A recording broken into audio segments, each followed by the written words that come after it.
Hello, this is Memphis Communiversity. Today we are going to be doing a polar free response question practice. This is difficulty number 6. So if you know our channel, we go from difficulty 1 through difficulty 10 and every single free response question, including these BC free response questions. And today we have finally entered the latter half. So what I've been saying in the previous videos is that the first half of these polar questions, difficulty 1 through 5, are all pretty similar levels. You want to know how to do all those questions, but those are very standard questions where they ask you an area question, they ask you about derivatives, they ask you to know that x is equal to r cosine theta, y equals r sine theta. So we're going to be using all of those in this video and beyond, but this is where it gets a little bit challenging. This is where polar series questions sort of rival Taylor series questions in terms of difficulty. So this is the fun stuff. Hopefully you are ready for the ride. So in this case, why is this one harder than the last two? Well, this is going to be non-calcular, as is the next one. So when we do these things, even if we don't have to find the integral, we just have to find the expression. It will still be harder because we won't have a calculator to find endpoints and things like that. But what will be quite a bit harder will certainly be when we take derivatives. So let's do that. So we start off with this question. Sorry, my picture is pretty small, but we start off with 0. So notice that we sort of want to know how this graph looks like. So we start off at 0 pi. We have this function right here, 2 minus 4 cosine theta. I thought I didn't write it. So notice that you want to know how this graph sort of graphs, I guess. That's the best word. When we plug in these values. So notice when you plug in 0, cosine of 0 is 1. So you're going to get 2 minus 4, so you're going to get negative 2. So really this shape right here, this polar curve, it starts at this point, and then I'll graph all the way through, and then I'll hit negative 6 at pi. And that will be important when we do area, because that will help us find the numbers on the integral. But for now, what we need to do is we need to do our normal derivative stuff. Again, it shouldn't be any harder than when we had a calculator, except that we had to take derivatives by hand. So let's do this first question. Write an expression for dx theta and dy theta. So again, we'll do the area question later in part D. But for now, we're focused on the main polar rules, which are x is equal to r cosine theta, which in this case is 2 minus 4 cosine theta. And then y is times cosine theta.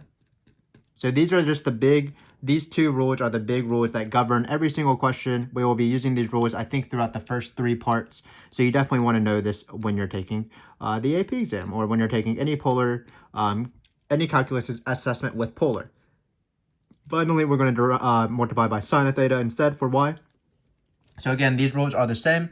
X is equal to r cosine theta, y equals r sine theta. If you watched our videos, you know that there's several derivatives of polar. There's dx d thetas, there's dy d thetas, dr d thetas, but there's also dx dt, dy dt, rdt, if I didn't say those 3, if I didn't say the 3. And these derivatives are going to be easier, these theta derivatives, because notice we already have functions of thetas. We're going to be finding some derivatives with respect to t later on. So in this case, all we have to do is to take this derivative. Again, it's not going to be too bad. It's still a derivative. Derivatives are usually easier than integrals, especially if you are in BC, because you're used to taking derivatives. Just be wary that both of these derivatives are going to require the product rule. So let's do this product rule. We're going to keep this guy the same. And then we're going to multiply by the derivative of cosine. That's, of course, minus sine theta. Forgive me, but I'm just going to write the plus on the next line because I don't have enough room, because I've already written my dy d theta. But hopefully that's fine. So we kept this one the same, so we're going to keep this one the same now. So again, just be wary of the product rule. It's always going to be product rule because it's r times cosine theta. So you naturally introduce a product when you have x. Finally, this derivative, well, the derivative of 2, of course, is 0. And the derivative of cosine theta is minus sine. So you're going to get minus sine times minus 4. So it's going to just be 4 sine theta. And then we're good to go. Let's do this derivative. This one is going to be similar. So let's keep this one the same now. Still doing product rule, of course. And then what's the derivative of sine? That's cosine. Then what's the derivative of this? It's the same thing as this. 4 sine theta, because the derivative of 0. We have 4 cosine theta, that's going to be minus 4 sine theta. With a negative, will be plus 4 sine theta. So 4 sine theta times sine theta. With the product rule, again, sorry that I didn't write it in one long row. Hopefully you understand this. First half, second half, first half, second half. So again, this question wasn't any trickier than normal, except that we had to take this derivative by hand. Not the worst derivative in the world. It does involve product rule, but notice it didn't even involve chain rule. So again, not too bad of a question. Certainly harder than difficulty 5, because in difficulty 5 and 4, we were able to use a calculator, but still not too bad. So now we have this question right here, which will be used. We'll use this question that we found previously, the derivatives. So what we're going to try to do is we are going to try to write the expression of the tangent line. So remember, for a tangent line, what you need is point and slope. So we're going to need point and slope. So first, let's find point. What's point? It's going to be x comma y, of course. So that's going to be r cosine theta or y sine theta, or r sine theta. X is equal to r cosine theta, y is equal to r sine theta. So notice how often you use this. So we can rewrite it as this, because remember, this is what r was. We'll write this as r as well. So this is going to be cosine. We don't change the cosine until later. R times sine of theta. So hopefully that makes sense. This word is cosine. If you can't read my handwriting, I can't even read my handwriting. So what we're going to do is we're going to plug in pi over 2, because we do want the point in terms of numbers. Just keep in mind that we will need to find cosine of pi over 2 and sine pi over 2, but it shouldn't be very hard, because remember that pi over 2 is actually a pretty good angle. It's this angle right here. It's going to be 0, 1, 0, 1. And because cosine of pi over 2 is the x coordinate, that means that this cosine of pi over 2 will be 0. Still, of course, we need to know some trig. That's why this is a little bit tricky. But sine of pi over 2 is the y coordinate. It's going to be 1. So when we find these values, actually, it's not going to be too bad. Because notice, when we plug in 0 here, when we plug in pi over 2, it's going to be 2 minus 0 times 0. So that's going to, of course, go away. And then when we have it over here, it's going to be 2 minus, again, 0, because cosine of pi over 2 is 0. So notice pi over 2 is a lot better than pi over 6 or pi over 3, for example, because a lot of things become 0. Basically, any cosine of 0, cosine of pi over 2. So cosine of pi over 2 is 0. We're going to multiply that by 1. So in this case, our point is going to be 2, 1. So now we have our point. Now to find the equation of the tangent line, what does it mean for a line to be tangent to a curve? Well, that means, of course, that the slope is going to be the derivative. So we can write m is equal to the derivative. And notice there's a lot of derivatives. There's dy d theta, there's dx d theta.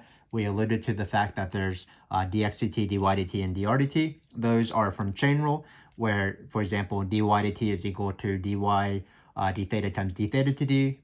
Where they have to give you information about d theta dt, but none of those derivatives are actually mattering, because when you have the equation of the tangent line, that's going to be dy dx. And what is dy dx? Well, that's going to be dy d theta divided by dx d theta. So what we have to do is we have to plug in pi over 2 into this derivative right here. So it's nice that we already did this derivative. And then we're going to plug in pi over 2 into this derivative as well for the y derivative. Let's actually plug in the y derivative first, because it's on top of this fraction. This is the chain rule for dy dx. So we're going to plug in pi over 2. So if you can see that, I'm going to go back up and down. Sorry, my technology isn't too crazy. But when you plug in pi over 2 here, it will be cosine of pi over 2 again is 0. So this one will go away. And then, so it will be 0 plus something. Then when you plug in pi over 2 into the sine, you're going to get 1 and 1. 1 times 1 is 4. So it looks like all of this, when you plug in pi over 2, you're just going to get 4. Again, all of this work is because I don't have a calculator, but we're still managing, in my opinion. So right here, when you plug in pi over 2 again, well, this goes away, so it's going to be 2 minus 0, and then it'll be times 1, so, or negative 1, so it'll be negative 2. And then finally, when you plug in pi over 2 into this guy, because cosine of pi over 2 is 0, this will go away. So we're going to get plus 0. So it looks like we're just going to get negative 2. And this is the slope. So again, nothing too bad. And we are actually done with the question, because we have our goal. We have point and slope. So of course, we're going to write our answer in point slope form. I recommend my students doing that for every single one of these questions. So we're going to write y is equal to the slope. Sorry, I did point slope form. Let's start over. It's y minus the y coordinate equals the slope times x minus the x coordinate. So this is our line. So again, not too bad of a question, actually. We just had to be wary that we did have to do everything by hand. So even if we didn't have a calculator, it was still governed by the fact that x is equal to r cosine theta, y is equal to r sine theta. Then we took the derivatives by hand. A little bit tricky, but not too terrible, using the product rule. We use these derivatives to find, this should be d theta if you didn't see that this is not dt, but we use these derivatives to find dy dx. So that's that. And then we also used r cosine theta y is equal to r sine theta to find our point, and then we did it. So again, even if we did not have a calculator, hopefully you were able to tell that that was d theta from the very beginning. Sorry, I wrote something that looks like t. But hopefully you can tell that even when we don't have a calculator, we're just going to be doing the same things. You just have to be a little bit more careful. But of course, even if by recognizing, for example, that x is equal to r cosine theta, y is equal to r sine theta, or for example, dy dx is the slope over the slope, the one derivative divided by the other derivative, sometimes you can get points for that. So just put what you know and then just take derivatives slowly. Again, it will always be product rule unless r is just a single number. So now we have another question pretty similar. So what we're going to try to do is we're going to try to find the velocity vector at time t equals square root of pi over 2 when theta is equal to t squared. So again, it's going to be the same idea. Keep in mind that we can do some of the formulas where we have like dx dt, dy dt, but oftentimes when you have this sort of velocity vector and you have a relationship between theta and t squared, you're going to be doing the same things as we did on the first page. Basically, x is equal to r cosine theta, y is equal to r sine theta. We can write that already. This will be the position vector. But this is in terms of theta and not t. So what we're going to do is we are going to write it instead of the position in terms of t by plugging in t squared for theta. So what we're going to get is we're going to get cosine of t squared. And then what r is, well, r from the beginning has been 2 minus 4 cosine of theta. So that's going to be, let's see if I can squeeze it in, 2 minus 4 cosine of t squared. So another parenthesis. So I probably should have left myself enough room, but that's fine. R is going to be the same thing, so we can make this one a little bit bigger. And then finally, we're going to plug in t squared for theta as well. So this is just, all I did was replace the r's with what the formula has been. R is equal to 2 minus 4 cosine theta. And then we plugged in t squared for theta because that's what is governed here. So now we're ready to take the derivative. It's going to be the same derivative, but in this case, it's going to be a little bit more complicated because now we have these t squareds, which is going to rely on the chain rule. But it should still not be too bad, so let's go for it. Hopefully not everything is 0. I don't think it will be. So velocity vector, again, so let's leave some space because we have quite a bit of work to do here. So we're going to take this derivative. Again, we're going to be doing chain rule. So maybe we can write it where we add it again in a row just to save some space. So in this case, what we're going to do is we are going to plug in, take the derivative. So we're going to keep this guy the same. I don't know if you can tell, but it's a little bit raining where I am. So hopefully you're having a fun time. Best thing to do when it's raining, of course, is to do a little polar for your response question. So again, we're taking this derivative, keeping this the same, times minus sine t squared times 2t. So this is the first half of the product rule. Notice that I did have to multiply by the chain rule because the derivative of t squared is 2t. So this was minus sine t squared times 2t. Then we are going to do the second half of the product rule.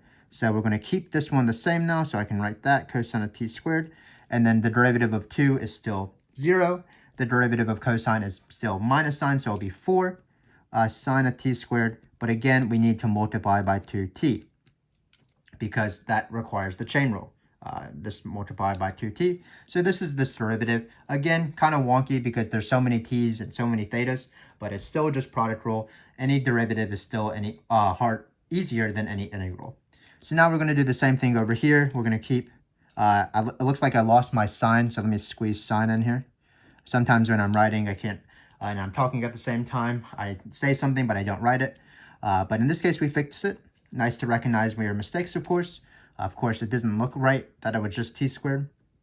But now we're ready to take the derivative. So let's just put some space to make sure that we're doing it correctly. Then we're going to keep the same. So it's going to be that. And then the derivative of sine is cosine of t squared times 2t. So that's great. And then again, the 2t is coming from the chain rule. That's the first half of the product rule. And now we're going to take the derivative of this guy now. So that's going to be 4 sine of t squared times 2t, just like how the derivative was 4 times sine t squared of 2t over here. And then finally, we're going to multiply by sine t squared, keeping that one the same. So now we are ready to plug in square root of pi over 2. But notice square root of pi over 2 actually isn't the worst number in this case, because when you plug in square root of pi over 2 into the squareds, you're going to get pi over 2.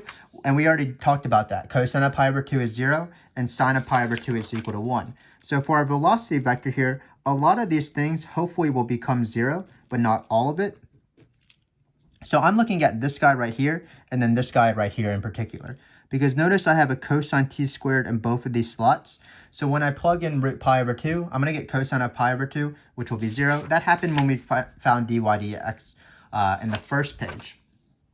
So again, this term right here is going to go to 0. This term is going to be also going to go 0. Definitely not going to complain in this case. So let's do this guy right here. So it's going to be 8 times root pi over 2. Because I'm plugging in root pi over 2 for my t. And then when I plug this in, it'll be sine of root pi over 2 squared. So that's sine of pi over 2. Remember that sine of pi over 2 is 1. So it's going to be 1 times 1. So that's it. So it's actually just going to be this guy right here. I didn't need all this space for this brace for this vector. So now what we're going to do is we're going to do the same thing. We're going to plug in the square root of pi over 2. Notice that when you plug in the square root of pi over 2, just like on the first page, you're going to get cosine of pi over 2. This term is going to be 0, but you're going to have 2 times something. So it'll be 2 times 2 times the square root of pi over 2. So that's 4 square root of pi over 2. And then finally, when you plug in square root of pi over 2 into this, you're going to get sine of pi over 2. Sine of pi over 2 is -1, so you're going to end up with this. So this is our answer. So we've done all questions similar to this before. We've done C, A, and B in the context of other questions, but back then we had a calculator, but now we don't, but it's still not too bad. We still did our normal things. X is equal to r cosine theta, Y is equal to r sine theta. We found that it's easier to just deal with t's immediately as opposed to eventually doing the chain rule with something like dx dt is equal to d x d theta times d theta t. Just so much easier just to replace everything with t's so that you have t's.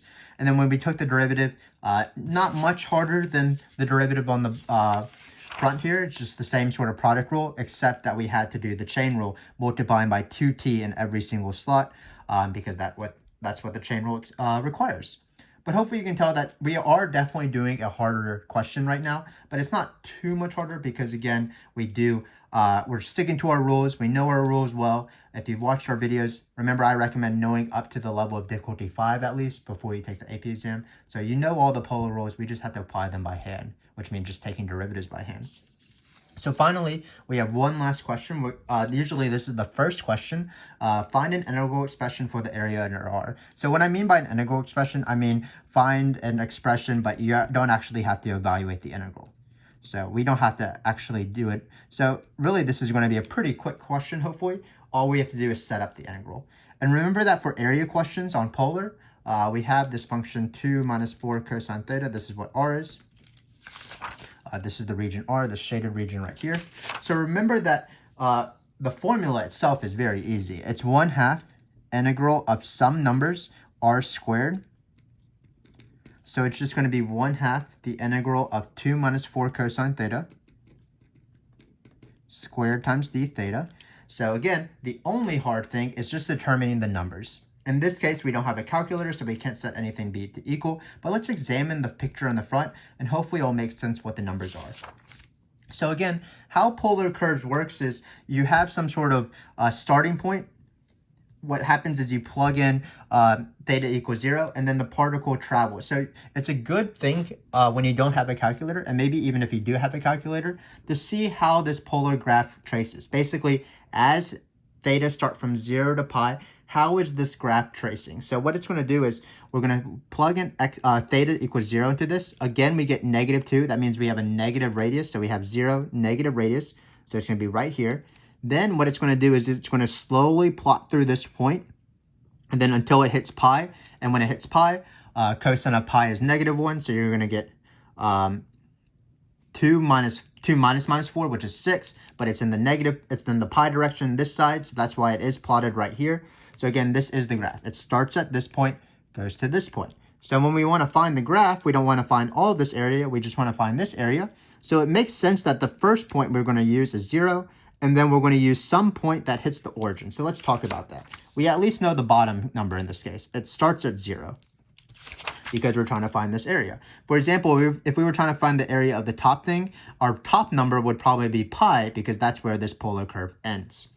Now what we need to do is we need to determine this point right here. Why is this point more annoying than any other point? It's because it crosses the origin. And when you have polar graphs, it's very easy to tell what the radius is on any other point, not the origin. So for example, at this point right here, this is the point pi over 2 because this angle is pi over 2. This point right here would be this angle. This point right here was this angle. This angle again was pi. But unfortunately, you can't tell what the angle is when it crosses through the origin because the radius is 0. So it could really be any point. It's just as long as r is 0, it could be that point. So what you have to do is you have to do a little trig. And basically what we're going to do is we're going to set this r to be equal to 0. We're going to solve it, and that first 0, because it might cross 0 a multitude of times because it's cosine and sine, which are periodic. But that first 0, after theta equals 0, so the first r being 0, after theta is being 0, so hopefully you're not confusing theta being 0 and r is 0, that will be our second point. So that, again, what we need to do is we need to set this function right here to be equal to 0. And it's not going to be too bad, of course. So it's going to be equal to 0. We're going to get 2 is equal to 4 cosine theta. And we're going to get cosine of theta is equal to 1/2. So we just have to think of our unit circle, which theta is equal to pi over 6. Well, not pi over 6, 1/2. It's either going to be pi over 6 or pi over 3. So 1/2 goes with this side. That means root 3 over 2 is this side. This is going to be a 60-degree angle right here, or pi over 3. So this is our angle, and we are finally done with the question. So again, let me repeat. Anytime you have area, you definitely want to get one easy point of the area points, which is just writing the formula, 1/2 r squared integral. And then what you need to do is you need to determine the endpoints on the integral. And when you don't have a calculator, or when they don't tell you the intersections, you actually have to look at the picture. So the good thing to do is start off and see how the graph traces. It starts off at 0, crosses over here, and then ends right here, which makes sense that our first point is going to be 0. Then we have to determine the other point. Unfortunately, the other point isn't just like on an axis or on an angle. It's at the origin, so we don't know that point. But what we can do is we can set r to be equal to 0. That means if it's at the origin, the radius is 0. We can use a little trig knowledge. Cosine of theta being 1/2 means that this side is root 3 over 2, and we drew a 60-degree triangle, even if it doesn't look like a 60-degree triangle, and then we are done. So again, what I'd recommend to my students, especially on these questions, we've already seen questions before where we do a little bit of a different strategy. We have part of circles and part of not circles, where we find the area of a circle maybe and then add or subtract part of a area of the not circle. But in this case, we only have one function. So when you have one function, the area formula is very easy. You just have to determine the numbers. And then sometimes, in order to determine a limit, it has to be a 0 of the r formula. But hopefully you could see that even though we didn't have a calculator, we still used our normal rules, and we just had to take derivatives by hand. So for example, x being r cosine theta, y is equal to r sine theta. That holds for every single polar question. Then we took the derivative using product rule. We used that product rule to find dy dx, just like normal. We used the point by x r cosine theta, y is equal to r sine theta. It was nice that cosine of pi over 2 was 0, and sine of pi over 2 is 1, so that a lot of things canceled out. Same thing for this velocity vector. We dealt with t's as quickly as possible, replacing the theta with t squared, because we're allowed to do that, of course.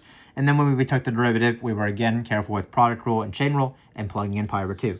And then finally, again, for this area question, it was 1/2 integral of r squared, where we determined that the second number was the intersection point, or the 0 of our first 0 past x is equal to 0 of r is equal to 2 minus 4 cosine theta. So hopefully you can tell that even when these polar questions are a bit harder, this is difficulty number 6. We are in the second half of our difficulty videos for polar questions. You can see that it's still reasonable, certainly. We're still able to do the questions if we stick to our rules and just are careful with derivatives. But if you want extra practice on this, difficulty number 7's video will be pretty similar to this. We'll have a complicated area where we have to determine the endpoints, and we'll have to take derivatives by hand. So if you want to check that out, I will definitely be there. So hopefully see you then, and thanks again for watching.